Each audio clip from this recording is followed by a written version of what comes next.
नमस्कार, आप देख रहे हैं प्राइम टीवी। मैं हूं आपके साथ आरती तिवारी। वक्त हो चुका है प्राइम डिबेट का। वक्त संशोधन बिल के कानून बनने का रास्ता अब साफ हो चुका है। लोकसभा और फिर राज्यसभा से मंजूरी मिलने के बाद इस बिल पर सिर्फ राष्ट्रपति की मुहर लगने का इंतजार है। संसद और सड़क पर विपक्षी दलों के विरोध के बावजूद सरकार दोनों सदनों से इस बिल को पारित कराने में सफल रही है।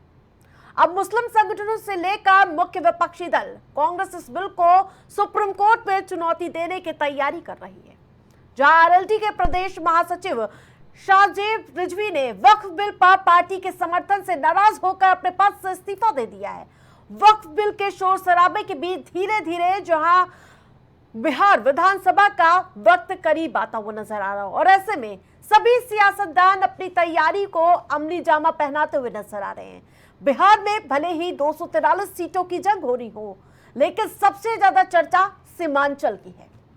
सीमांचल की लड़ाई इस बार बड़ी दिलचस्प होने वाली है। आखिर क्या वजह है, ये भी सियासतदानों के नजर में सीमांचल चढ़ता क्यों आ रहा है, तमाम ऐसे सवाल उत्पन्न होते हुए नजर आ रहे हैं। नई संसद में इस साल नया बिल पारित हो चुका है और इस बिल का नाम है वो वक्फ बिल, जिसको लेकर सड़क से सदन तक खूब हंगामा बरपता हुआ नजर आ रहा है। वक्फ बिल के पास होते ही चुनावी राज्यों में बड़ी उठापटक की स्थिति उत्पन्न होती हुई नजर आ रही, क्योंकि वक्फ बिल सीधे एक विशेष वर्ग को टारगेट करता हुआ दिखाई दे रहा है। इस अकेले एक बिल ने चुनावी राज्य में जहां एक के बाद एक सियासी उथल पुथल के बीच जहां एक वक्फ बिल पर सुप्रीम कोर्ट में जो हलचल तेज करती है, उससे जुड़ी पहले आपको वार पलटवार दिखाते हैं, फिर चर्चा की शुरुआत करते हैं।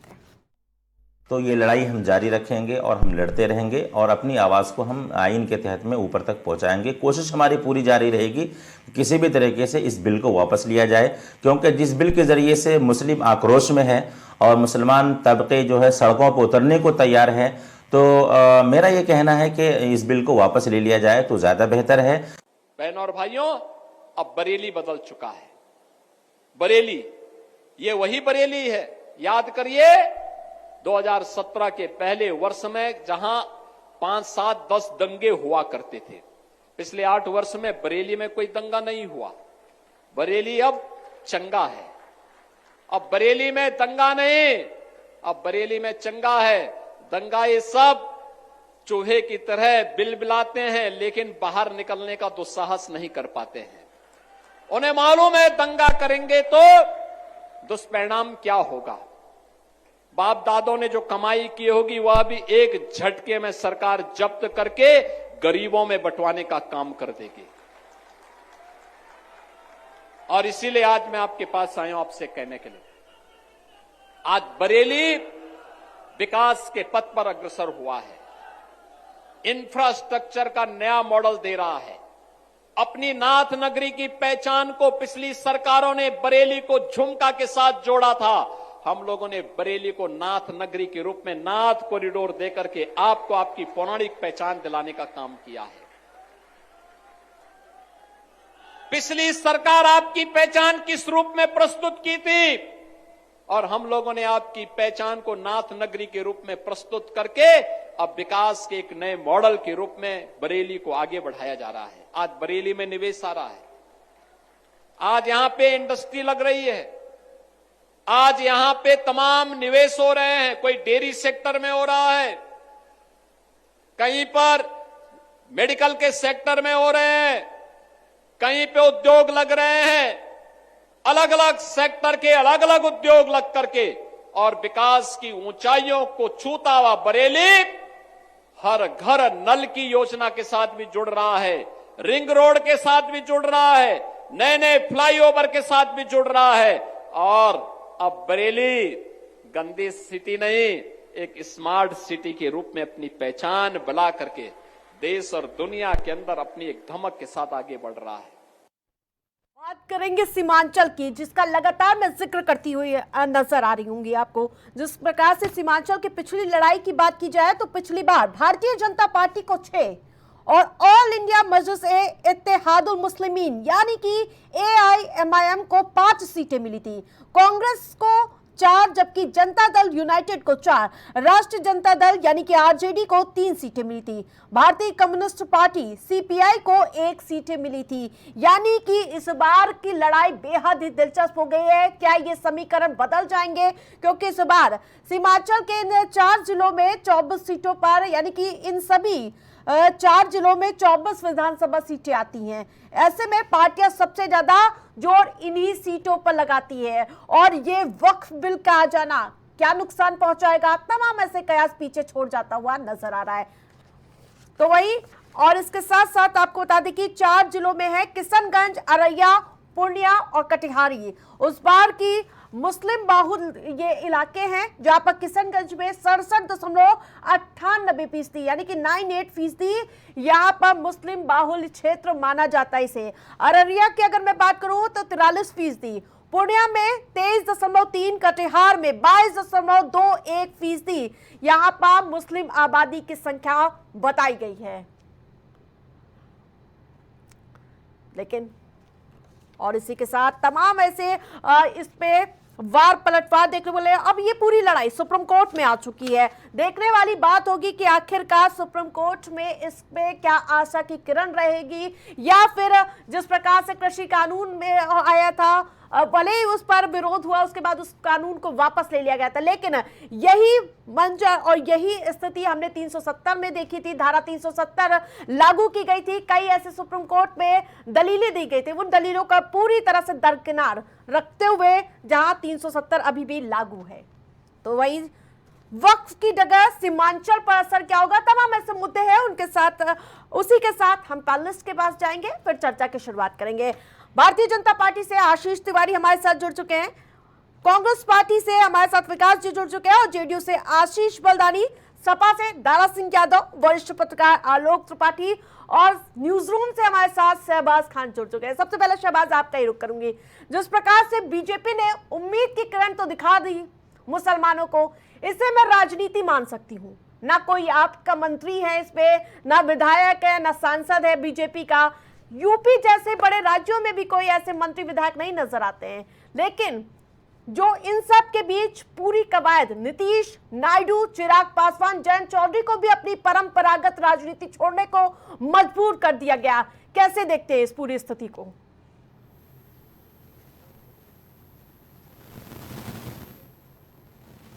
आवाज मिल पा रही है? ठीक है, लौटेंगे, लेकिन हमारे साथ आशीष जी जुड़े हुए हैं, उनके रुख करती हूँ। संख्या बल में भले ही लोकसभा और राज्यसभा में ये बिल पास हो गया और यूं कहें कि बीजेपी ने बाजी मान ली हो, लेकिन अब कोर्ट का दरवाजा खटखटाया गया है। बीजेपी वहां औंधे मुंह गुट जाएगी, ये दावा किया गया है मुस्लिम पर्सनल लॉ बोर्ड और एआईएमआईएम समेत विपक्षी दलों की ओर से। कैसे देखते हैं इसे? देखिए आरती जी, बिल्कुल जाना चाहिए। ये संविधान ने अधिकार दिया है कि अगर आपको कुछ नहीं समझ में आ रहा है तो आप उसके विरोध में कोर्ट का दरवाज़ा खटखटा सकते हैं। स्वागत है आपका, आप जाइए, अपनी आप दलीलें दीजिए वहाँ पर, और कोर्ट को तय करने दीजिए कि आपकी दलीलों में कितना दम है। चूँकि इस बिल के पास होने के बाद आज जो पूरे भारतवर्ष में जो हमारे मुसलमान भाई हैं वो जिस तरीके से जश्न मना रहे हैं, वो कह रहे हैं कि सही ईद तो हमारी अब हुई है। जाने कितने ऐसे जमातें हैं जो इसका सहयोग कर रही हैं, समर्थन कर रही हैं।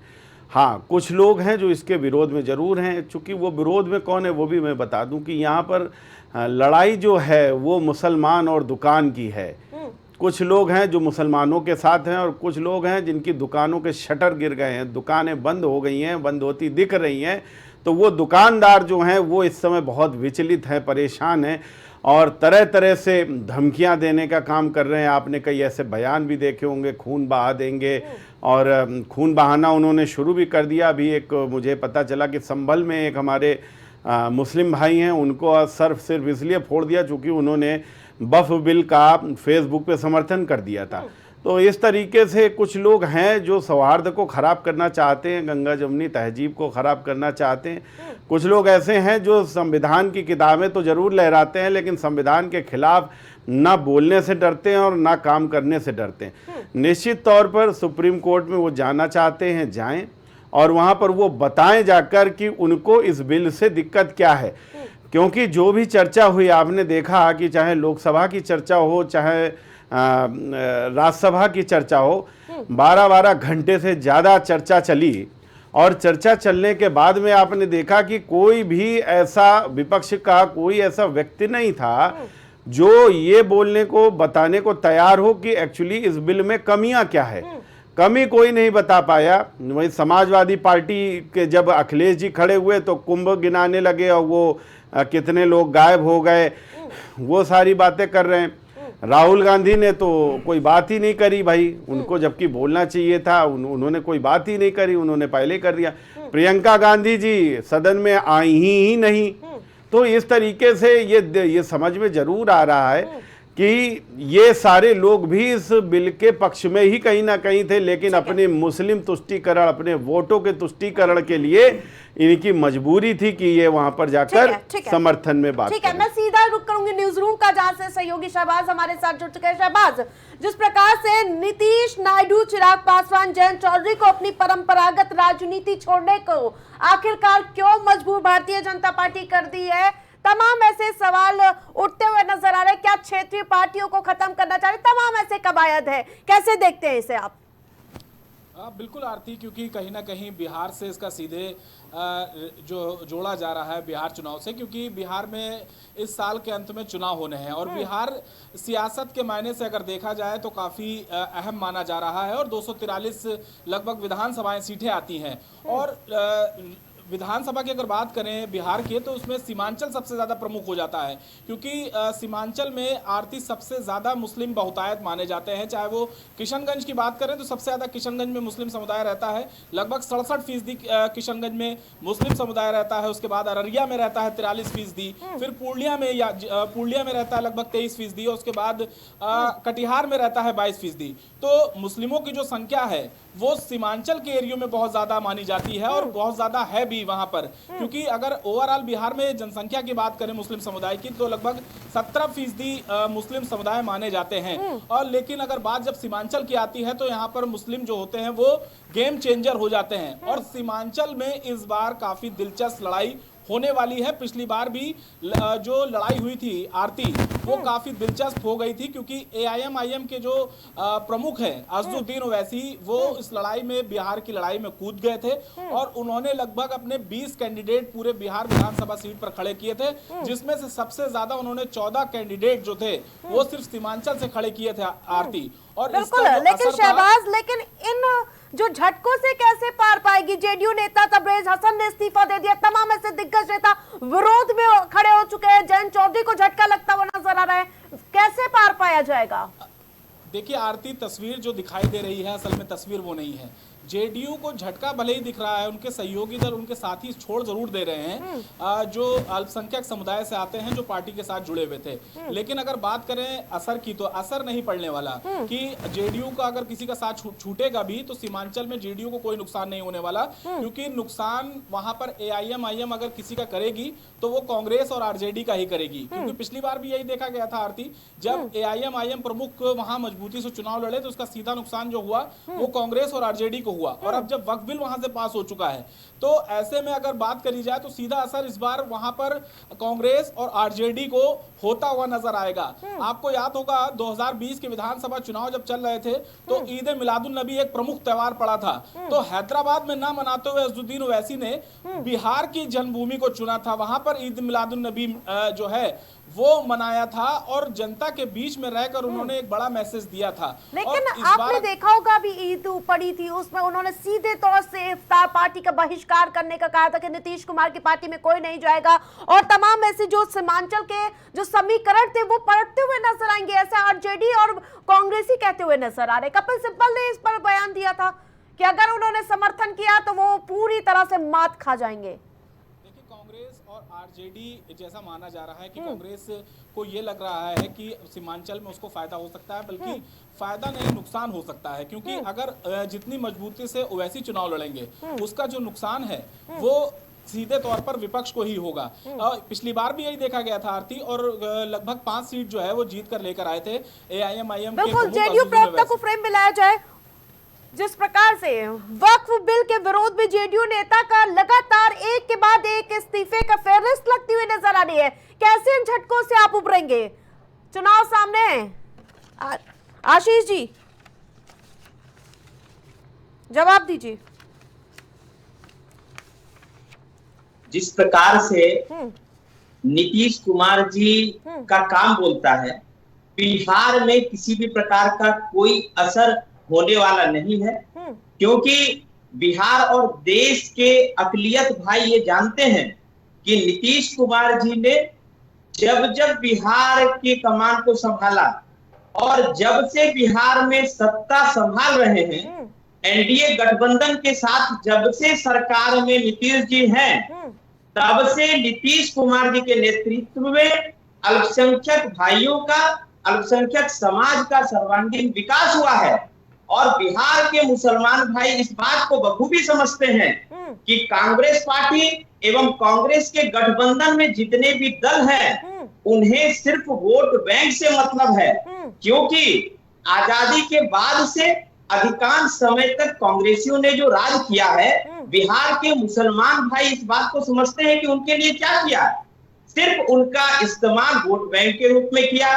बिहार में आदरणीय लालू प्रसाद यादव जी ने भी मुसलमान भाइयों का इस्तेमाल अगर किया है तो सिर्फ वोट बैंक के लिए किया है। और नीतीश कुमार जी के नेतृत्व में जब से बिहार में एनडीए का शासन रहा है, आप बताएं, और आपके चैनल के माध्यम से मैं तमाम अकलियत भाइयों से पूछना चाहता हूं कि आपका बुरा हुआ है या नहीं हुआ है, आप खुशहाल है या नहीं है, किसी भी प्रकार का कोई नुकसान नहीं है।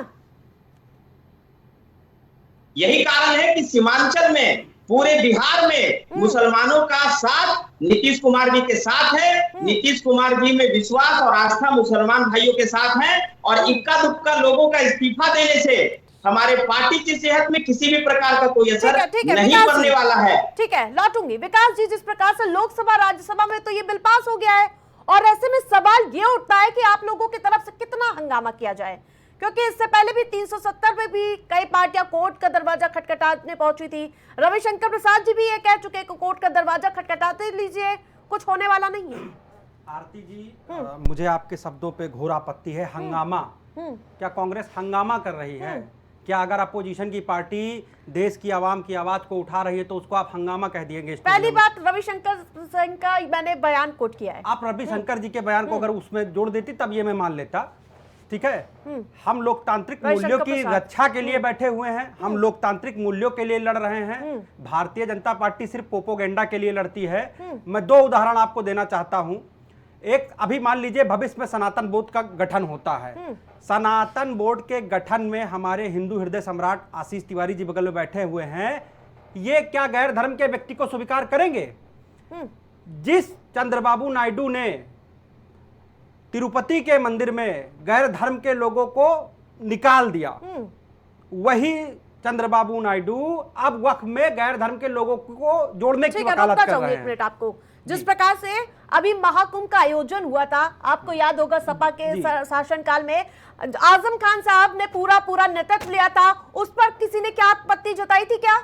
अब आप एक चीज बताइए, चंद्रबाबू नायडू जब वहां निकाल सकते हैं तो यहाँ क्यों निकाला था? वही तो मैं पूछ रहा हूँ। पर प्रसाद में किस प्रकार से इसीलिए निकाला गया था? उस व्यक्ति का कोई रोल नहीं था। नहीं, मैं फिर बता रहा हूँ ना, वो पूरा एक बोर्ड तय करता है, वो जो ट्रस्ट अध्यक्ष तय करते हैं। आपकी किसी एक व्यक्ति की जिम्मेदारी ट्रस्ट को चलाने की नहीं होती है। अमरनाथ श्राइन बोर्ड में मुसलमान नहीं है, अमरनाथ श्राइन बोर्ड में मुसलमान नहीं है, अमरनाथ श्राइन बोर्ड में मुसलमान नहीं है। अरे क्या झूठ बोल रहे हैं? झूठ बोल रहे हैं, टीवी पर बैठकर झूठ बोल रहे हैं। अरे राम मंदिर का चेक कर लीजिए, राम मंदिर का चेक कर लीजिए। मैं क्या चेक कर लूंगा भाई? आप निकाल लीजिए। अरे अमरनाथ राम मंदिर में ट्रस्ट में, राम मंदिर ट्रस्ट की मैं बात कर रहा हूँ, राम मंदिर ट्रस्ट की मैं बात कर रहा हूँ। अगर जिला अधिकारी उस समय गैर धर्म का रहेगा तो सरकार उस व्यक्ति को अध्यक्ष नहीं बनाएगी।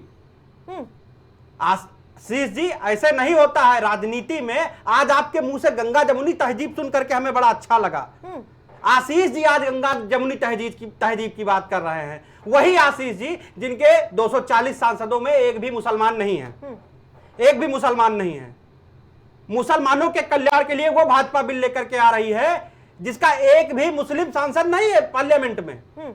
शायद 2, 4, 5 हो सकते हैं पूरे भारत में लगभग 2000 विधायक भारतीय जनता पार्टी के होंगे, 5-10 2.5 अंक शायद हो भारतीय जनता पार्टी का मुस्लिम विधायकों का। वो भारतीय जनता पार्टी कहती है कि हम कल्याण करेंगे मुसलमानों का। 2013 में कांग्रेस संशोधन की थी इसी बिल को, भारतीय जनता पार्टी जेपीसी में बैठी थी, जितनी मांगे भारतीय जनता पार्टी ने की थी, हमने सारी मांगों को शब्दशः लागू किया था। बहुत दिन पहले की बात नहीं है। भारतीय जनता पार्टी उस समय का पार्लियामेंट का पूरा भाषण उठा करके देख ले, जो उसने बोला है आज वो कैसे झूठ बोल रहे हैं। भारतीय जनता पार्टी राजनीति करती है हमेशा नफरत की।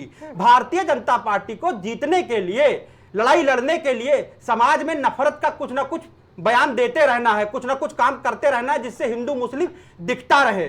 सच्चाई ये है, इससे हिंदू को कोई मतलब नहीं है। क्या नरेंद्र मोदी जी वक्फ की जमीनें छीन करके, मान लीजिए छीनते भी हैं, तो क्या वो 2 गज जमीन जो कब्रिस्तान की छीन लेंगे वो हिंदुओं में वितरित कर देंगे? नहीं करेंगे ना, ठीक है, नहीं करेंगे। 30 सेकंड और लूंगा। भारतीय जनता पार्टी 2004 में साइनिंग इंडिया के नारे के सामने चुनाव लड़ी थी, औंधे मुंह गिर गई। वो चुनाव लड़ती है, फिर उसके बाद होता है, वो जब लोकसभा के इलेक्शन में आते हैं तो मंगलसूत्र छीन ले जाएंगे, मुसलमान को दे देंगे, भैंस खोल ले जाएंगे, इस पर आ जाते हैं। और जब लोकसभा चुनाव होता है तो उसके बाद उनको फिर जरूरत पड़ती है तो वो ऐसी बातें करने लगते हैं। 10 सेकंड और लूंगा। भारतीय जनता पार्टी इससे पहले एनआरसी और सीए का बड़ा राग आलाप करके लेके आई थी।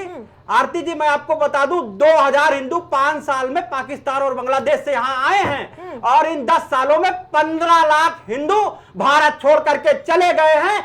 कल डोनाल्ड ट्रंप ने $50 मिलियन में गोल्डन वीजा जारी कर दिया है इस देश के लोगों के लिए कि आओ हमारी नागरिकता ले लो। ये हो रहा है। ठीक है आशीष जी, 10 सेकंड में जल्दी से। देखिए, अमरनाथ वाला जो मैंने बोला, तो पहला तो झूठ इनका ये, मलिक परिवार जो है वो अमरनाथ श्राइन बोर्ड का सदस्य है। ठीक है, इतनी बड़ी ये आप बात यहाँ छुपा रहे हो। परिवार मुसलमान नहीं है। अरे मुसलमान है भाई, यही चीज तो कह रहा हूं, मुसलमान। अच्छे से देखिए। अब चलिए ठीक है, मुसलमान है, सुन लीजिए।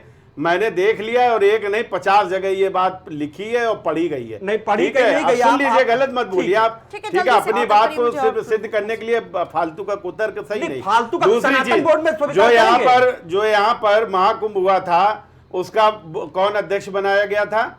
वो भी एक मुस्लिम था। किस हिंदू ने वहां पर, आप बता दीजिए, आपत्ति करिए। आप ये कौन सी बात यहाँ पर लेकर आ रहे हैं? इस देश को हिंदू मुस्लिम, दूसरी चीज और सनातन बोर्ड में स्वीकार करेंगे। सुन लीजिए, अरे सुन लीजिए, बनवा दीजिए, फिर बताएंगे। पहले बनवा, आप सनातन लेकर के आइए। अरे आप बिल जब हम लाएंगे, आप आज बोल दीजिए हम सनातन बोर्ड का। आप कांग्रेस के प्रवक्ता हैं यहाँ पर। सुन लीजिए, आप बोल दीजिए एज ए कांग्रेस प्रवक्ता आज यहाँ टीवी चैनल पर बोलिए कि आप सनातन बोर्ड का समर्थन करते हैं। आप एक बात बोलिए, अगर आप सारे ट्रस्टों को में जोड़ देंगे तो क्या बुरा हो जाएगा? हम नहीं पाएंगे, पहली बात। दूसरी बात, इसको बनाइए। इन्होंने 2 अमेंडमेंट इतने 1995 का और ये 2013 का अमेंडमेंट में, आपने पता है उस अमेंडमेंट में इन्होंने क्या कहा? जिस पर भी ये श्राइन, ये जो बोर्ड है वो उंगली कर देगा, वो जमीन हाई कोर्ट में चल रहे हैं, आप झूठ बोल रहे हैं। हाई कोर्ट में क्यों चल रहे हैं? क्यों चल रहे हैं? क्यों चल रहे हैं? क्योंकि आपने ये भ्रष्टाचारी करी है, इसलिए चल रहे हैं। अरे कोर्ट में मुकदमे चल रहे हैं, क्या कोई आपकी बहादुरी है? भाई कोर्ट में मुकदमे किस लिए चलते हैं? क्योंकि आपने जो नहीं थी वो जमीनों को कब्जा करने की कोशिश करी, इसलिए चल रहे हैं, इसलिए चल रहे हैं। रुके तुरंत तत्काल प्रभाव से 1998 में आपकी इनका फाइनल नीचे किया जाए। ठीक है, दारा दारा सिंह, ठीक है भाई, ठीक है, रुकिए आशीष जी। ठीक है, जिस प्रकार से दारा सिंह जी, वक्फ बिल को चुनावी दृष्टिकोण से ना देखा जाए, ये बिल सुधार का है। जो इस बिल का विरोध कर रहे हैं वे वही लोग हैं जो शाहबानों के समय में, जिसे सिर्फ 179 रुपए महीने में आवश्यकता थी, तब राजीव गांधी की सरकार ने तुष्टीकरण के नाम पर मुस्लिम महिलाओं का अपमान किया। ये बीजेपी प्रवक्ता कहते हुए नजर आ रहे हैं, इस पर क्या कहेंगे? बातें सुन रहा था, कोई आदरणीय प्रवक्ता जी हमसे बोल रहे थे। आवाज आ रही ना मेरी? हाँ बिल्कुल आ रही है। वो कह रहे थे कि अखिलेश जी, माननीय श्री अखिलेश यादव जी ने कुंभ चले गए, बस वो कुंभ ही तक अटक के रह गए। देखिए, इनका जो है धर्म एक धंधा बन चुका है। ये लोग वो हैं, पहले मंदिर के बाहर भीख मांगते थे, भीख मांगते मांगते थोड़ा अमीर हो गए, सत्ता पा गए, तो अब इसी राज को मतलब सांप की तरह ये डसना शुरू करती है देश को। अब मैं बताता हूँ, ये जब देश की आजादी का इस देश में लड़ाई चल रही थी, तब ये माफी वीर लोग ना तलवे चाट रहे थे अंग्रेजों की। इतिहास अगर ये खोदना और निकालना जानते हैं तो इतिहास में जब भी जाएंगे तब खलनायक होंगे। और उस खलनायकों को मैं ये बताना चाहता हूँ कि जो ये बिल का आप चर्चा कर रहे थे, अभी फायदे के लिए कह रहे थे, यही लोगों के बयान देख लीजिए, इनके आकाओं के बयान देख लीजिए, मंगलसूत्र, मुजरा, जिहादी, आतंकवादी, मतलब इसी देश के मुसलमानों को इन्होंने इतना अपमानित किया, जो देश के लिए सबसे ज्यादा लहू बहाया, जो सबसे ज्यादा अंग्रेजों की गोली खाई, वो लोग। और हमें हंसी आती है कि उनकी औलादे आज कह रहे हैं कि हम मुसलमानों को फायदे के लिए बिल लाए। अरे आप बता दीजिए, नोटबंदी से कौन सा फायदा करवा दिए थे? आप तो प्रचार बहुत बड़ा किए थे कि नोटों में चिप लगी है, 7 गज नीचे तक का नोट होगा तो निकल आएगा। आपने वैक्सीन का भी तो आपने कहा था, उनसे भी चंदा लेकर ये भी नहीं बोल पाएंगे। आरती जी कहाँ फालतू का समय खराब कर रही है, ये भी ना बफ पे बोल पाएंगे ना कुछ बोल पाएंगे, घिसी पिटी वही बातें बार बार बार बार बार बार बिल्कुल, बिल्कुल। और कैसे शब्दों का प्रयोग कर रहे हैं, इनको ये तक नहीं पता है। अभी इनके लिए मैं कुछ बोलने लगूंगा तो समझ में आ जाएगा। माननीय मुलायम सिंह जी साइकिल पे चलते थे, आज उनके बाद इतनी संपत्ति क्या चाट के आई है वो आप बता देना। गंदे शब्दों का प्रयोग करना बंद करिए, हाँ समझे। और ये मुसलमानों के पत्ते चाटी बंद कर दीजिए, इससे होना कुछ नहीं है, इन्हें काम से ये इससे कुछ नहीं होना है, ठीक है ना। तुष्टीकरण से होना जाना कुछ नहीं है। बातें करने आता है। और आज भी कांग्रेस के जो इनके बातों को मैं अपना भी तो बता दीजिए। आलोक जी इनकी औलादे हैं आप। ठीक है, रुकना होगा दारा सिंह जी, अभी रुकना होगा। टैरिफ का मुद्दा चल रहा है, 34% टैरिफ लगा दिया गया भारत पर। ये चर्चाएं आम आदमी को नौकरी चाहिए, वो मुद्दा छोड़िए, हिंदू मुसलमान जारी रखिए। कैसे देखते हैं आलोक जी? आरती जी ये हमारी बात भाई रुकना होगा दारा सिंह जी। जी देखिए, ऐसे समय जब पूरे देश की निगाहें संसद पे लगी हुई थी 2 दिन से कि वहाँ पे वक्त को लेकर के बहस चल रही थी, उसके बाद वहाँ पास हो गया। ऐसे उसी समय अमेरिका ने इस तरह का वो लागू किया, तो कहीं ना कहीं विपक्ष को ये मुद्दा मिला कि सरकार को घेरने का, कि सरकार आप यहाँ रात सबको जगा करके इस तरह की बात कर रहे हैं, बहस कर रहे हैं, और वहां अमेरिका क्या कर रहा है। लेकिन कुल मिलाकर देखिए तो ये मुद्दा वक्त को लेकर के कहीं ना कहीं मुस्लिम समुदाय को लेकर के है, मुस्लिम की हितैषी बनने को लेकर के है। आने वाला चुनाव है, उस चुनाव का कितना असर इस मुद्दे को लेकर के राजनीतिक दलों पे पड़ेगा, जनता पे पड़ेगा, ये कई ऐसे सवाल खड़े हो रहे हैं जिनका मुझे लगता है इन राजनीतिक दलों ने बड़ा अच्छे से नफा नुकसान आकलन कर लिया होगा। और सबसे ज्यादा जो इसका पहला प्रभाव जो दिखेगा मुझे लगता है कि वो बिहार के चुनाव में दिखेगा, क्योंकि पहला चुनाव बिहार में होने वाला है।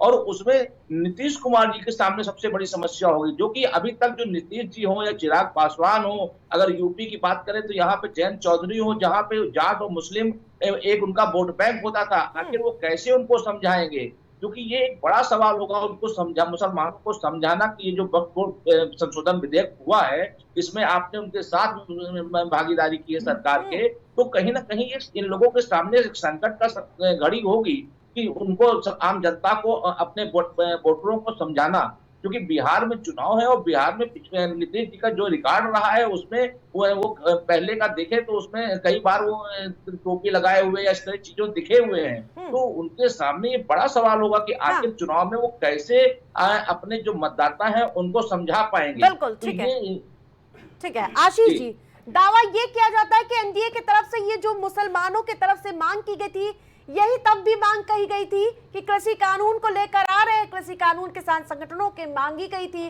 कौन से किसान संगठन थे आज तक किसी को नहीं पता चला। 292 की बात की गई थी कि संगठन मांग कर रहे थे। तो आम मुसलमान इस वक्त संशोधन विधेयक को कैसे देख रहे हैं? इसको लेकर क्या जांच पड़ताल की गई थी या मांग उठाई गई थी? देखिए इसमें 5 सेकंड और मेरे आशीष मेरा नाम है। हाँ आशीष आप ही का नाम है, मैं 5 सेकंड और ले लूं। इसमें एक सवाल और जोड़ दीजिए, इतनी मुसलमानों की हितैषी भारतीय जनता पार्टी है तो उसके एक भी मुस्लिम समुदाय के सांसद क्यों नहीं होते, टिकट क्यों नहीं देती, ये भी जोड़ दे। हितैषी है ना? चलिए मैं आपको पहले ही बता देता हूँ, हमारे यहाँ जातिगत उस पर नहीं दिया जाता है आपकी तरह कि जातियों के नाम पर वोट दो, ये इतने परसेंट है, ये इतने परसेंट। हमारे यहाँ जिताओ कैंडिडेट। अब आप जवाब ले रहे हैं, आप बोल भी रहे हैं, ये तो गलत बात है ना, थोड़ा संयम रखिए आप। ठीक। आपने ओके, क्वेश्चन ओके। लिया, आपका मैंने पहले दे दिया, आरती जी का मैं बाद में दे देता हूँ, क्योंकि हमारे यहाँ कोई जातिगत चुनाव नहीं लड़ा जाता है कि नहीं ये जाति पर है, ये यादवों की पार्टी है तो यहाँ से यादव को दे दो, ये यहाँ पर ये मुसलमान है तो इनको मुसलमानों को। हमारे यहाँ जिताऊ कैंडिडेट को दिया जाता है, जो जीतेगा हम उसको देंगे, और उसका परिणाम है कि जितनी पूरी इंडी गठबंधन मिलकर जितनी सीटें नहीं ला पाई, उससे ज्यादा भारतीय जनता पार्टी ले आई। तो हम जातिगत यहाँ पर काम करें कि हम जिताऊ और विकास के नाम पर देखें कि कौन विकास के यहाँ पर काम कर रहा है, हमारे लिए वो है। आपके यहाँ ने दूसरी चीज में 400 बताओ, का आंकड़ा दिया था। अरे भाई यादव जी, 400 हुआ गया। यादव जी मेरे लिए बोला है, थोड़ा तो डेकोरम सीख लीजिए भाई। जवाब ठीक है, जल्दी जल्दी से अपने अपने नहीं, में नहीं, बोलिए, सीख लिया, आप ऐसे तो सबको हो गए समय फिर तो दूंगी। मुझे ठीक है। पता है सिंह जी, भाजपा दूंगी वालों से आपको कैसे समय, बात ठीक है, 10 करनी है। सेकंड में जल्दी से माफी खत्म भी करिए, पेंशन समय ब्यूरो से मुझे पता है किस तरह से बात करने वाला है। कांग्रेस के जो प्रवक्ता बैठे हैं, मैं उनसे एक सवाल ये करता हूँ, आरती जी कांग्रेस के जो प्रवक्ता बैठे हुए हैं, उनसे सवाल करना चाहता हूँ कि जब से वक्फ बोर्ड का गठन तब से लेकर अब तक में 74 वर्ष होते हैं। इन 74 वर्षों में सबसे अधिक समय तक कांग्रेसियों ने राज किया। आपके पास कोई ऐसा डेटा है कि वक्फ बोर्ड के माध्यम से आपने मान भाइयों के विकास के लिए क्या किया? बताइए विकास जी, वक्फ बोर्ड की संपत्ति से मुस्लिमों के विकास के लिए क्या हो रहा है? आप लोगों ने क्यों दे दिया? बता रहा हूँ भाई। ठीक है, हो गया, सुन लीजिए सवाल आ गया आशीष जी, आपका। सुन लीजिए। पहली चीज तो आशीष बाबू ये समझ लीजिए कि वक्फ में संपत्तियां कौन कौन सी आती हैं। कब्रिस्तान, मस्जिद, मदरसे। कब्रिस्तान से कौन सी आय आप अर्जित करेंगे? मदरसे से आप कौन सी आय अर्जित करेंगे? वक्फ बोर्ड का गठन आखिर हुआ बस नहीं। यही आती है, नहीं, इसके अलावा कोई प्राइवेट नहीं है। और भी मैं बता रहा हूँ, एक मिनट सुनिए, पूरा सुनिए तो पहले पूरा भाई, आप ऐसे आंकड़े देते हैं, एक मिनट सुनिए, ऐसे आंकड़े दे रहे हैं। आंकड़े हम बता रहे हैं आशीष जी। टीवी में वाकई की बातें ना बोलिए, लखनऊ में जितने लुधियानस में खाली 123 प्राइम प्रॉपर्टीज है, प्राइम प्रॉपर्टीज, वो कोई वो नहीं है, कोई भी बेनकाब नहीं है। जिसको कह रहे हैं ना, वो दरगाह है, मस्जिदें हैं। आप उसका प्राइम प्रॉपर्टी साबित कर लीजिए। झूठ बोल रहे हो यार, यार। सुनने की फाइव स्टार होटल, जिनसे आपकी जा रहे हैं, उस पैसों का क्या हिसाब किताब ठीक है है आपके आशीष पास? जी, रुकना होगा। निश्चित तौर पर बस किसी भी प्रकार का कोई हिसाब किताब नहीं है, लेकिन आदरणीय रुक जाइए। सुन लो भाई, हो रहा है, ये बिल लागू हो रहा है, इससे मुसलमान भाइयों आशीष जी, भला रुकना होगा अभी। भाइयों के हक ऐसे की नहीं। बात होगी। इसलिए आप प्रकार की दलील ना दें। कांग्रेसियों ने जब से शासन किया है, सिर्फ शोषण का हुआ है, वो मुसलमान भाइयों का हुआ है। आरती जी, हाँ। 50 साल पहले जिस ऑफिस में आज डेट में हम बैठे हैं, अगर ये सरकारी संपत्ति होती और उसको अगर कोई लीज पर किसी को देता अगले 50 साल के लिए, तो मुझे लगता है 100, 200, 300, 500 रुपए में ऐसे मिल जाती, और वो चूंकि अगले 50 साल का किराया निर्धारित हो जाता। ठीक है, वक्त की जो भी संपत्तियां हैं, मैं भी इस चीज को कह रहा हूं कि आज के परिदृश्य में वो कम है, उससे रेवेन्यू कम जनरेट हो रहा है। इस पे हमें कोई टीका टिप्पणी नहीं कर रहा हूं। आपकी सरकार है, आप रेवेन्यू जनरेट बढ़ाने को लेकर के कांग्रेसी तो जाकर समर्थन कर रहे हैं इसका। एक्स कांग्रेसी इस बात को मैं नहीं कह रही हूँ, अखिलेश यादव ने सदन में बोला है। क्या कहा अखिलेश यादव ने? उन्होंने कहा एक्स कांग्रेसी ज्यादा दिलचस्पी ले रहे हैं इस बार। नहीं, आप जब उसकी आय बढ़ाने की बात करती हैं, तो आय तो समय के साथ बढ़ेगी ना। उत्तर प्रदेश सरकार बता दे उसकी कितनी सरकारी संपत्तियां जो आज की डेट में 300 रुपए, 400 रुपए, 500 रुपए किराए पे हैं, जहां पर हमारी दुकान एक समय में हुआ करती थी। 1995 की बात नहीं हो रही, 2013 के बाद जो 2013 के बाद जो अमेंडमेंट हुआ है, उसके बाद जो किराया पे दी गई है, जो प्रॉपर्टीज है, जो प्रॉपर्टीज है 2013 के बाद ज्यादा आई है, क्योंकि तब असीमित अधिकार दे दिए गए थे कि जहां उंगली रख दोगे वो तुम्हारी हो जाएगी। सुनिए, 45-50 साल में 30,000 एकड़ थी भूमि इनके पास, आज 9.5 लाख एकड़ हो गई है। 2013 के बाद बढ़ी है। आप क्या बात कर रहे हैं? ये अभी थोड़ी है, ये कोई 300 साल पहले 200 रुपए 300 रुपए पे नहीं दी गई थी। 200 रुपए ये 2013 के बाद की कहानी बताई जा रही है। आप पता नहीं कौन सी, अरे भाई ऊपर आया करिए। आप भी कुछ ऐसा नहीं है, चिल्लाने से नहीं होता है। यहाँ पर 2013 के बाद की ये कहानी हो रही है। आप क्या बात कर रहे हैं? 30,000 एकड़ आपके पास थी बोर्ड के पास, ऑनलाइन बोर्ड के पास 9.5 लाख एकड़ हो गई। बात करते हैं, आंकड़े नहीं आपके पास। आप बहस करने चिल्लाने से नहीं होता है। ऐसे नहीं कि आप खाली चिल्ला लेंगे तो आपकी बात सही हो जाएगी। बेरोजगारी दूर करो। ठीक है दारा सिंह जी, कांग्रेस पार्टी का एक यात्रा था ठीक है भाई आशीष जी, कि बेरोजगारी को दूर करो। दारा सिंह जी, मैं उनके यात्रा को पलायन, ठीक है पलायन की बात राहुल गांधी जी का पलायन होने वाला है, रोक पाए। तेजस्वी यादव जी का पलायन होना है। तेजस्वी जी 17 महीने सरकार में रहे हैं, रिकॉर्ड नौकरियां बिहार में दी गई है। बेरोजगारी के लिए कह रही है कि बेरोजगारी को दूर करो, क्योंकि राहुल गांधी जी का है, तेजस्वी यादव जी सरकार थी, उनको रोजगार देने के लिए बिल्कुल बीजेपी जदयू की सरकार थी। आपको नहीं पता होता है, आपको नहीं पता होता है। 20 साल से बीजेपी जदयू की सरकार थी, जंगल राज के बाद से जंगल राज के बाद, उसके बाद तो आप आरती उतार रहे हो ना। आपने कहा जंगल राज, ट्रेनें निकल रही हैं, आपके सारे जंगल राज है, तभी लोग छोड़ दे रहे हैं। उनको इतना पैसा मिल गया ऐसे नहीं। ठीक है आलोक जी का आवाज ऊपर करिए और सबका। ठीक है आलोक जी, पहले कांग्रेस, आजादी से पहले अंग्रेजों ने लूटा, आजादी के बाद देश ने लूटा, देश को खोखला कर दिया। और आज पूरे देश को सौभाग्यशाली मानते हैं कि प्रधानमंत्री देश को मिला है जो देश को सजा और संवार रहा है। हम लोग सौभाग्यशाली कि नरेंद्र मोदी जी जैसा प्रधानमंत्री देश को मिला है, देश को सजा रहा है। और सबका साथ, सबका विकास, सबका विश्वास के साथ आवाज निर्णय होगा। आशीष जी की मैं लगातार कह रही हूँ, आलोक जी कोर्ट का क्या निर्णय होगा ये तो बाद ही में पता चलेगा। लेकिन फिलहाल पूरे देश में इस वक्फ बोर्ड को लेकर के, वक्फ संशोधन बिल को लेकर के पूरे देश में माहौल बनाने का प्रयास किया जा रहा है। और ये कहीं ना कहीं जो आने वाले जो चुनाव हैं उनको दृष्टिगत रखते हुए काम किया जा रहा है। क्योंकि कहीं ना कहीं जो जिस तरह से 2 दिनों में आप चाहे लोकसभा में देखिए चाहे राज्यसभा में देखिए, रात के 2:30 बजे 3 बजे तक उस पर बहस हुई और सभी विपक्ष के नेता हो चाहे सत्ता पक्ष के लोग हैं, जिस तरह से माहौल बनाने का प्रयास किया वो कहीं से भी ये दर्शाने का प्रयास नहीं हो रहा। क्योंकि वहां सबसे ज्यादा जो महत्व जिस बात पे जोर दिया जा रहा है उसका मकसद है कि मुसलमान और हिंदू, यानी कि ये जो वक्फ संशोधन बिल है ये मुस्लिमों के विरोध में है या पक्ष में है, ये साबित करने का पूरा प्रयास हो रहा है। सरकार के पास बहुमत था, सरकार ने उसको बहुमत के दम पे पास कर लिया। विपक्ष अपना तर्क देता रहा, विपक्ष ने पूरे मौके को संसद में चाहे राज्यसभा हो चाहे लोकसभा में उठाने का प्रयास किया, उठाया और इस जनता के बीच में जाने का प्रयास किया।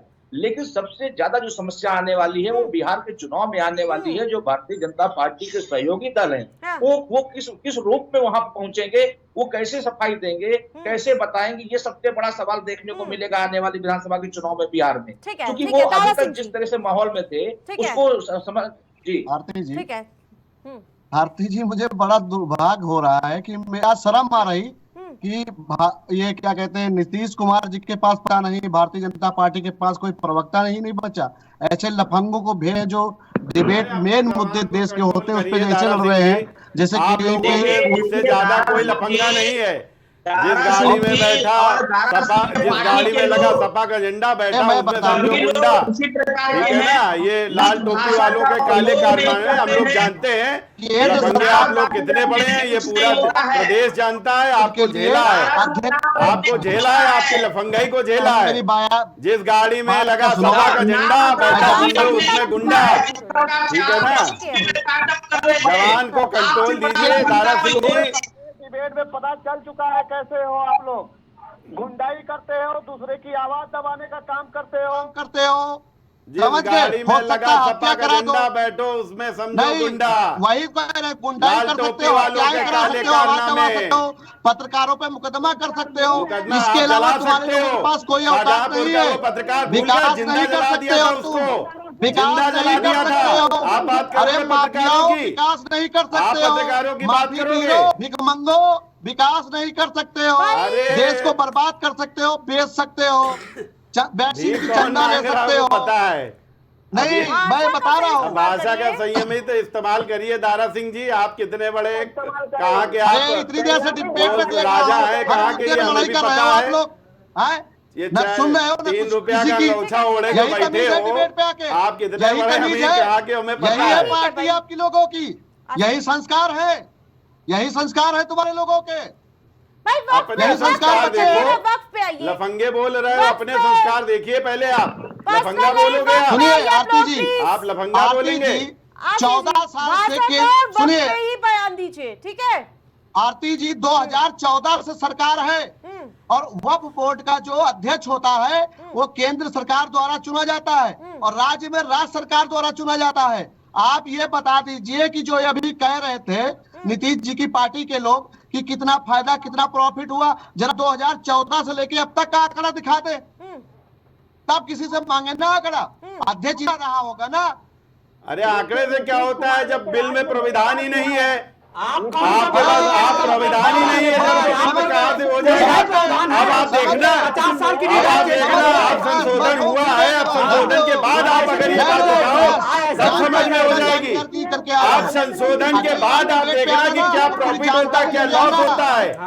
ठीक है ना? नियम बनाए थे आपने, बैठा दे वहाँ पर, देख लिया जाएगा कि अडानी को बिकेगा कि किसको बिकेगा। यही सब बातें कह कर मुसलमानों को बरगलाने का काम किया जा रहा है। आप लोगों की मुसलमानों को बरगलाने का काम किया जा रहा है। हम लोग हितैषी नहीं, हितैषी आप हो जो मुसलमानों को गर्त में डाल रहे हो। गरीब मुसलमानों के लिए आप लोगों ने कुछ नहीं करा। तभी तो मुसलमानों के लिए सिर्फ भारतीय जनता पार्टी चाहे मकान देने का काम कराओ, चाहे आयुष्मान योजना का दिया हो। आप लोगों ने कितनों को मकान दे दिए, कितनों को आपने दवा करा दिया आपने, आप बता दीजिए। और तभी आप लोग 2014 से तरस रहे हो, 1989 से उत्तर प्रदेश में तरस रहे हो। एक सीट नहीं आती है। 4 से 14 से 45 पे पहुंच गए थे, 4 से 14 से 45 पे पहुंच गए थे। अपनी याद करो, ठीक है, कहाँ बढ़ रहे हो?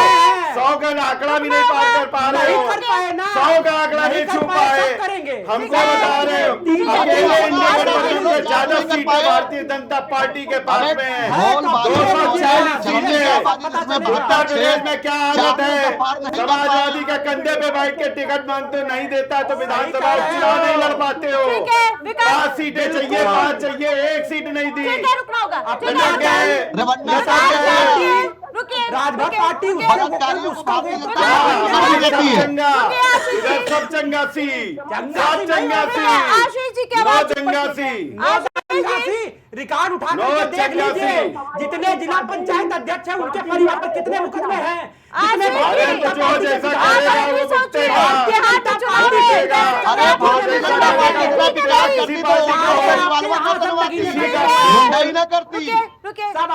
भारतीय जनता पार्टी अगर विकास के नाम पर जीतती तो वोटरों पे रिवॉल्वर न तानती। अरे गुंडे हो, बदमाश हो, 17 से नहीं आ पाए जब विपक्ष में रहते हो तो दंगा करा रहे हो, दंगा ही हो। वो गुंडाई कर ली, हुआ कुछ नहीं, लटक गए हो। ठीक है, उपचुनाव में फिर पटका था। इसीलिए रिवॉल्वर वोटरों पे ताना था, गुंडाई दिखा दिया, तुम्हारे संस्कार दिख गए। जाओ बच्चा पढ़ो लिखो जाके पहले। क्या जवाब दीजिएगा भाई? नीतीश कुमार जी पहले तो सेकुलर का तंगा ले लिया। अभी विकास जी बोल रहे थे कि अरे भाई आप अपनी पार्टी के बारे में बात करिए भाई। पाकिस्तान की घेराबंदी किसने कराया? आदरणीय नेता नीतीश कुमार जी ने कराया। मस्जिदों में कितने जो मदरसा चलते हैं उसमें उर्दू शिक्षक की बहाली किसने की? नीतीश कुमार जी ने की। तेजस्वी जी ने की। तेजस्वी जी खुद अनपढ़ है, वो क्या करेगा? और क्या, तभी 4 लाख लोगों को नौकरी देके चला गया 17 महीने में। और क्या, जमीन के बदले, और क्या, जमीन के बदले, जमीन के बदले, जमीन के बदले नौकरी ले लो। आओ भाई, कितनी जमीन है, नौकरी ले लो। जमीन के बदले नौकरी ले लो, जमीन के बदले नौकरी ले लो। फंसे घूम रहे हैं, जमीन के बदले नौकरी ले लो। एक भी नहीं है, ले लो जमीन के बदले, साबित करवाओ। अरे केस चल रहा है भाई, मंडी चल रही है, केस चल रहा है, आपको पता ही नहीं कैसे लोगों को ले आई? केस चल रहा है, इसने कार्य साबित करके बताओ। करके अगर आप लोग जवाब देंगे तो सबको आवाज भी मिलेगी है। ठीक है, जिस प्रकार से विकास जी आप लगातार कह रहे तेजस्वी के आगे है, क्या कांग्रेस पार्टी के संयुक्त गठबंधन के साथ लड़ेगी क्या? अरे भाई पहले से ही तय हो चुका है, उसमें कोई हमारे यहाँ हीला वाली जैसी चीजें नहीं होती, हम मोल भाव नहीं कहा। करते। दिल्ली में क्या हुआ था? दिल्ली में भी तो थे इंडी गठबंधन में, पहले से ही तय दिल्ली में कहा नहीं पहले से ही लड़ तय था, पहले से ही तय था। पंजाब में कहा नहीं लड़ लिए थे, राजभर क्यों लड़ गए? पंजाब में कहा नहीं लड़े थे भाई, राजभर क्यों लड़ अरे गए? ये बताओ। ऐसी बातें ना करा करो यहाँ ऐसी बैठ बातें कर। हम कहाँ कर रहे हैं? अरे नहीं, हमारे तो पहले गठबंधन दिल्ली में नहीं लड़ेंगे, बिल्कुल, हमारा पहले से गठबंधन अठावले हरियाणा में नहीं लड़ेंगे, हमारा पहले से हमारा गठबंधन पहले से है, गठबंधन। कहीं नहीं लड़ेंगे, लेकिन हमारा गठबंधन है। पता नहीं कैसा गठबंधन है, दिल्ली में ये कौन सा गठबंधन है भाई? साथ में मत साथ लड़ो, लड़ते एक नहीं है, गठबंधन में है। आपको बड़ा मजा आ रहा है। बिल्कुल आगे मजा क्यों नहीं तो ये आएगा? बताइए ना, अभी ये तो और बताइए मजा आएगा, राजभर क्यों लड़े? अभी तो 2027 में मजा आएगा। राजभर बिहार लड़ने की जा रहे हैं। हमने तो ये नहीं कहा था कि नहीं भारतीय जनता पार्टी को हराने के लिए हम सब एक हैं या कांग्रेस को हराने के लिए। अरे जिसका जो इच्छा हो, अरे बिल्कुल राजभर से कहा, राजभर से पूछो जाके, भारतीय जनता पार्टी से क्यों कह रहे हो? तो आम आदमी से पूछो अरे जाकर, आम हमसे आदमी क्यों पूछ तो रहे हो? कांग्रेस के साथ में नहीं लड़ी ना। मोदी अकेले लड़ रहे हैं। हरियाणा में आम आदमी अलग, आम आदमी कांग्रेस अलग, लोकसभा दिल्ली में ये अलग, ये अलग, पता नहीं कैसा गठबंधन है। आपकी तरह अवसर बिहार नहीं करते हैं। में, बिहार में कहने गठबंधन है। दारा सिंह जी, ठीक है, दारा सिंह जी का आवाज ऊपर करिए जी। दारा सिंह जी बोलिए। देखिए अभी देखिए, ये कह रहे थे कि हमारी इतनी पार्टी है। अब आप देख लीजिए, पहला तो भारतीय जनता पार्टी ये झूठ बोलती, 42 लोगों का इनका गठबंधन है, 42 लोगों से कौन सा टायर कब पंचर हो जाए कोई भरोसा नहीं। दूसरा चीज, इन पे विकास के बारे में पूछ लो, तब ये कहीं और हमको लेके चले जाएंगे। जब हम महिला सुरक्षा की बात कर लेंगे तब ये कहीं और हमको लेके चले जाएंगे। भैया ये बता दो, 14 साल से हो सरकार में, डबल इंजन की सरकारें हैं आपकी, कहीं कहीं पे एक भी अपना काम गिना दीजिए इस देश के अंदर जिससे देश के किसान को लाभ पहुंचाओ। ईमानदारी से बताना, घुमा फिरा के मत बताना। सब बताऊंगा। सुनिए माननीय नेता सपा दारा सिंह जी, भारतीय जनता पार्टी के आने के बाद में जो उत्तर प्रदेश दंगा प्रदेश कहा जाता था, यहाँ सब चंगा सी, यहाँ सारे माफिया। सुन लीजिए, अब आप जवाब तो पूरा सुनिए भाई। आपने कहा, अरे भाई मुझे जवाब देना, आप हर बात में आप बोलोगे क्या? हर बात में बोलोगे? समाजवादी पार्टी, भारतीय जनता पार्टी, उसमें भी आप बोलोगे? नहीं, आप कोई भी बोलेगा आप उसमें बोलोगे? ये कौन सी आरती जी, ये क्या होता है भाई? नहीं, आपसे पूछा जाए, आप जवाब दीजिए। यहाँ समाजवादी पार्टी और मेरी बात हो रही, आप टप से आ गए। लेने में ना देने में उत्तर प्रदेश में कहीं हो नहीं, लेकिन बोलना जरूर है। बोलना जरूर है। अब ये बताइए, ठीक है, आपसे जवाब दारा सिंह जी, अब आप देख लीजिए, अब इनको आप इनका हाथ छोड़ दीजिए तो इनको अभी और इनको पता चल जाए। सुनिए मेरी बात, जब से आपकी सरकार गई है, ये जो उत्तर प्रदेश जिसको दंगा प्रदेश कहते थे ना, यहाँ दंगा अब नहीं होता। और वो जो माफिया थे ना, 1 डिस्ट्रिक्ट 1 माफिया, उसको हमने 1 डिस्ट्रिक्ट 1 प्रोडक्ट बनाने का काम किया है।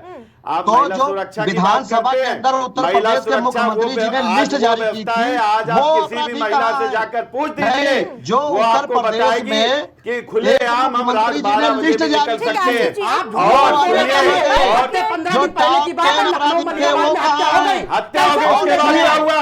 हत्या हो गई, उसके बाद क्या हुआ? सुनो, 24 घंटे में उसका काम तमाम करा गया। बहादुरी यही होती। कि और आप सुनिए, उसको तत्काल में रोकते अरे हैं। सुन लीजिए, तत्काल में रोकिए, आप पता हाँ, कुछ है नहीं, आपको पता है। ये भारतीय जनता पार्टी की अरे रुकिए, सुरक्षा मैं की जवाब देता गारंटी हूं। थी कि सुनिए, रात 12 बजे भी भारतीय जनता महिला पार्टी निकल की सकती थी। हाँ, तभी उसकी आपके हत्या हो समय जाती में, है। अरे आपका तो समय मान लो बहुत भारतीय पुराना, जनता आपकी बात नहीं पार्टी निकली। की समाजवादी पार्टी के समय में जिस इज्जत प्रकार सूट से नहीं कर महिलाओं रही, के साथ में जो इज्जत सूट छेड़छाड़ नहीं कर होती रही, थी, बड़े उस प्यार से समय सुन महिलाएं लीजिए। भूली नहीं है किस हाँ, प्रकार से अभी महिलाओं के ठीक है, बलात्कार होते थे, बीजेपी किस के प्रकार से प्रवक्ता महिलाएं हैं। उठा ली जाती थी दिन दहाड़े। ये कोई जनता भूली नहीं है। और विकास की आप बात कर रहे हैं, प्रदेश का विकास आज आप सुन चौमुखी लीजिए, विकास है। सुन लीजिए, चाहे सुन लीजिए। रोड की बात हो, अरे रेल सुन की बात लीजिए। हो, व्यवसाय की बात हो, किसी भी क्षेत्र में आप देख लीजिए 7.5 लाख से ठीक है, ज्यादा ठीक है। सरकारी नौकरियां अभी तक दी ठीक जा है, चुकी। विकास जी, आप बस विकास सेकंड कह में, रहे ठीक है, हैं, ठीक एक है, एक्सप्रेस रुकना वे होगा। अरे सुन लीजिए। 5 से ज्यादा बन चुके हैं, सुन 5 लीजिए। से ज्यादा। रेडियो- लखनऊ के अलावा आपने कहीं अरे विकास इसका नहीं क्वेश्चन करा। निकाल दो भाई। पूरे प्रदेश में इसका चौमुखी पीका विकास खराब हो जाएगा। हर डिस्ट्रिक्ट में हो रहा है। आप क्या गिनाएंगे? ठीक है, एक अरे स्टेडियम ठीक है, बना दिया था, न्यायालय के उसमें अंदर घोटाला, गोली तुम्हारे एक सरकार रोड में बनाई चली, उसमें घोटाला, बहन एक बेटियां आग रिवरफ्रंट लगा रही बनाया तुम्हारे उसमें सरकार घोटाला, में घोटाले विधानसभा के वाली सामने। सरकार रही है। तुमको ठीक है, पता ठीक है, है, विकास जी। पेड़ से लटकी हुई विकास जी, बेटियां बोलिए। तुम्हारी सरकार में मिल ठीक रही है भाई, है, विकास जी की निर्दोष जो है आवाज़ थाने में दीजिए। तुम्हारी सरकार में मारे जो जा रहे हैं। जितना बड़ा अध्यक्ष, झूठा वो उतना बड़ा ये नहीं दिख रहा भाजपाई। तुमको? टीवी हैं? स्टूडियो पर झूठ बैठ बोल करके रहे हो। भारतीय जनता पार्टी बहुत बड़े बड़े दावे कर देती है। सच्चाई ये है, एनसीआरबी का डेटा इनके मुंह के सामने रख दो तो ऐसे मुंह घुमा लेते हैं ये लोग। कहते हैं NCRB का क्यों डेटा क्यों लेकर आओ ना डेटा। क्यों डेटा? बताओ अरे ना हर डेटा। घंटे समाजवादी हर पार्टी घंटे का- 5 महिलाओं पर उत्तर प्रदेश में दर्द होता है। कौन कर रहा है? कर कौन रहा है? ये भी तो बता दो। ये समझ लो, अरे कर कौन रहा है? ये भी तो बताओ। बताओ ना। उसमें से बताओ ज्यादा ना। सफाई, कानून अगर बनाने कोई बलात्कार वाले होता है उसके भाई, पीछे घूम सफाई रहे हैं। निकलता सफाई है। घूम रहे हैं। चाहे अयोध्या की घटना हो, कन्नौज की घटना हो, कोई भी विकास बलात्कार जी, होता है, वक्त पे, समाजवादी वक्त पे। पार्टी का आदमी निकलता है। आप क्या बात कर रहे हैं? ऐसे नहीं। चीख चीख करके नहीं हो अरे जाएगा। अरे क्यों?